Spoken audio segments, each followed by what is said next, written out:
Hello friends DK tutorial आपको स्वागत। Daily current affair MCQ series आज चलतु 18 मार्च रो most important current affair question discussion करवा। जदि ये सीरीज आपण हेल्पफुल होता है ताले वीडियो को लाइक करूँ, शेयर करूँ एवं यहीपरि वीडियो डेली अपडेट्स पाइबा आम चैनल को सब्सक्राइब करूँ। चलतु क्वेश्चन 1 को जीवा। Question number 1, which state government will distribute free millet seed to the farmer. क्यों राज्य सरकार तरफ फार्मर्स मान को फ्री रे मिलेट सीड प्रदान करा जाउछि।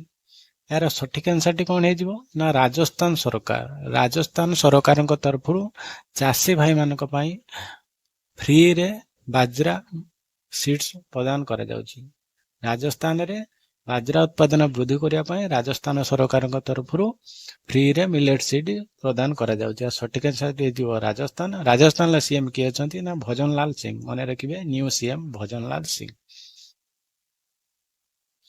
Question number 2, which country has launched the dragon fire weapon. A dragon fire weapon कौन ना ड्रैगन फायर वेपन माध्यम रे शत्रुर एयरक्राफ्ट को डिटेक्ट करबा एवं ध्वंस करिवारे सहयोग करता है। एक अत्याधुनिक कौशल रे तैयारी एयरक्राफ्ट को डिस्ट्रॉय करबा पई सहायता करता है।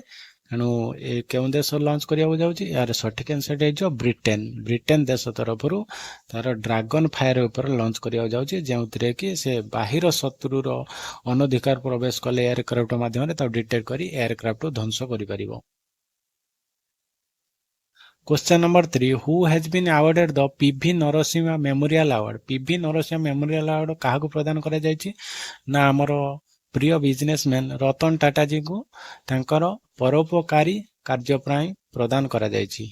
PV Narasimha memorial award philanthropy कार्य प्राय PV Narasimha award memorial award Ratan Tata ji को प्रदान करा जाय। आंसर टी कोन है जीवो ना रतन टाटा जी को पीवी नरसिंहा मेमोरियल अवार्ड प्रदान करा जायछि। Question number 4, where has the naval Bhavan been inaugurated. केउठारे नेवल भवन इनागुरेशन करा जाउछि।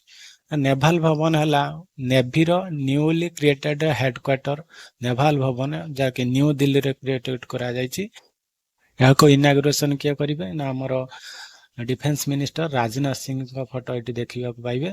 एबे नेवल भवन केउठार तयारी होबा जाउछि ना न्यू दिल्ली रे नेवी रो न्यू हेडक्वार्टर तयारी होबा जाउछि, जाके राजनाथ सिंह को द्वारा यह इनागुरेशन करा जिवो।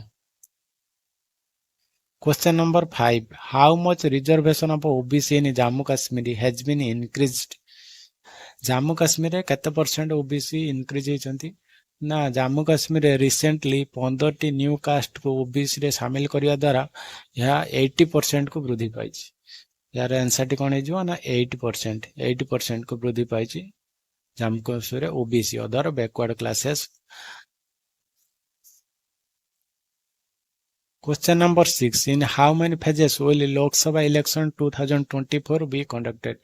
लोकसभा इलेक्शन 2024 केतटी पर्याय हेबाको जाउछि। यार सठिक आंसर डी जो 7टी पर्याय हमर इलेक्शन कमिशन ऑफ इंडिया तरफरु एथर निर्वाचन हेबाको जाउछि। या केतेतम निर्वाचन हो ना 18th तम निर्वाचन हेबाको जाउछि 2024 रे। Question number 7, who has been conferred the Chameli Devi Jain award. Chameli Devi Jain award काको मिलिछि ना चामेली देवी जैन अवार्ड या एक जर्नलिज्म बेस्ट जर्नलिज्म पई दिया जायता है। एथर काको मिलिछि ना ऋतिका चोप्रा एवं ग्रीष्मा कोठार। ए बोथ उभय दुई जन को ऋतिका चोप्रा एवं ग्रीष्मा कोठार को मिलिछि। ऋतिका चोप्रा इंडियन एक्सप्रेस रो नेशनल एजुकेटर एडिटर अछंती ऋतिका चोप्रा ए दी जन को। एवं ग्रीष्मा कोठार जो मणिपुर रे जतले वायलेंस चलतिला से कोन करथिले ना जो रिपोर्ट करथिले तांको सेति पई चामेली देवी जैन अवार्ड पुरस्कार रे सम्मानित करा जायछि। का को ना ऋतिका चोप्रा एवं ग्रीष्मा कोठार को। यानी ऑप्शन है जो बोथ ए एंड बी हो। Question number 8, who has become the new chairman of Prasar Bharati. Prasar Bharati row new chairman रूपे काको नियुक्ति कराइछ ना प्रसार भारती कोन ନା ଆମ ଦୂରଦର୍ଶନ ଏବଂ ଆକାଶବାଣୀକୁ ରେଗୁଲେଟ ଯେଉଁ ସଂସ୍ଥା କରିଥାଏ ତାକୁ ପ୍ରସାର ଭାରତୀ କହନ୍ତି। ପ୍ରସାର ଭାରତୀର ନ୍ୟୁ ଚେୟାରମ୍ୟାନ୍ କିଏ ହେଇଛନ୍ତି ନା ନବନୀତ କୁମାର ସେହଗାଲ। ନବନୀତ କୁମାର ସେହଗାଲଙ୍କୁ ପ୍ରସାର ଭାରତୀର ନ୍ୟୁ ଚେୟାରମ୍ୟାନ୍ ଭାବେ ନିଯୁକ୍ତି କରାଯାଇଛି। ତାର ହେଡକ୍ୱାର୍ଟର କେଉଁଠି ଅଛି ପ୍ରସାର ଭାରତୀର? ନ୍ୟୁ ଦିଲ୍ଲୀରେ ହେଡକ୍ୱାର୍ଟର ଅଛି। Question number 9. ପାଣ୍ଡବୋଲା ଗୁଟ୍ଟା।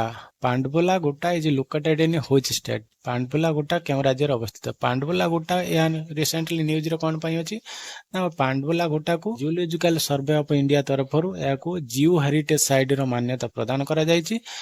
ଏହା ସୂତ୍ରରୁ ଜଣା ପଡୁଛି ଯେ ହିମାଳୟାନ ହିଲ୍ ଯୋଉ ଅବସ୍ଥିତ ତାଠାରୁ ମଧ୍ୟ ଏ ପୁରୁଣା ହିଲ୍, ତାକୁ ସେଇଥିପାଇଁ କୁହାଯାଉଛି ପାଣ୍ଡବୋଲା ଗୁଟ୍ଟାକୁ ଜିଓ ହେରିଟେଜ ସାଇଟରେ ପ୍ରଦାନ କରାଯାଇଛି। ସଠିକ ଆନ୍ସର କଣ ହେଇଯିବ ନା ତେଲେଙ୍ଗାନାରେ ଅବସ୍ଥିତ ପାଣ୍ଡବୋଲା ଗୁଟ୍ଟା, ଯାହାକୁ ଜିଓଲୋଜିକାଲ ସର୍ଭେ ଅଫ ଇଣ୍ଡିଆ ତରଫରୁ ଜିଓ ହେରିଟେଜ ସାଇଟର ମାନ୍ୟତା ପ୍ରଦାନ କରାଯାଇଛି। Question number 10. Which application has been launched to apply under the Citizenship Amendment Act of 2019? ଏବେ ଆମେ କରେଣ୍ଟ ଆଫେୟାର ଡିସ୍କସନ କରିଥିଲେ ନା ସିଟିଜନସିପ ଆମେଣ୍ଡମେଣ୍ଟ ଆକ୍ଟ ଏବେ ଇମ୍ପ୍ଲିମେଣ୍ଟେଡ ହେଲା 11 ମାର୍ଚ୍ଚରେ। ତାହେଲେ 11 ମାର୍ଚ୍ଚରେ ଇମ୍ପ୍ଲିମେଣ୍ଟେଡ ହେବା ପରେ ଯେଉଁମାନେ ସିଟିଜନସିପ ଆପ୍ଲାଏ କରିବାକୁ ଚାହୁଁଛନ୍ତି ତାଙ୍କ ପାଇଁ ଗୋଟେ ଆପ୍ଲିକେସନ ଲଞ୍ଚ କରାଯାଇଛି। ସେ ଆପ୍ଲିକେସନ ନାଁ କଣ ନା CAA। CAA constitutional amendment act 2019। ଏହା ସଠିକ ଆନ୍ସର ହେଇଯିବ CAA 2019। ଆଜି ପାଇଁ ଏତିକି। ଯଦି ଭିଡ଼ିଓଟି ଭଲ ଲାଗିଥାଏ ଆପଣ ଭିଡ଼ିଓଟିକୁ ଲାଇକ୍ କରନ୍ତୁ, ସେୟାର କରନ୍ତୁ ଏବଂ ଆମ ଚ୍ୟାନେଲ ସହିତ ଯୋଡ଼ି ରହିବା ପାଇଁ ଚ୍ୟାନେଲଟିକୁ ସବସ୍କ୍ରାଇବ କରନ୍ତୁ। ଜୟ ହିନ୍ଦ।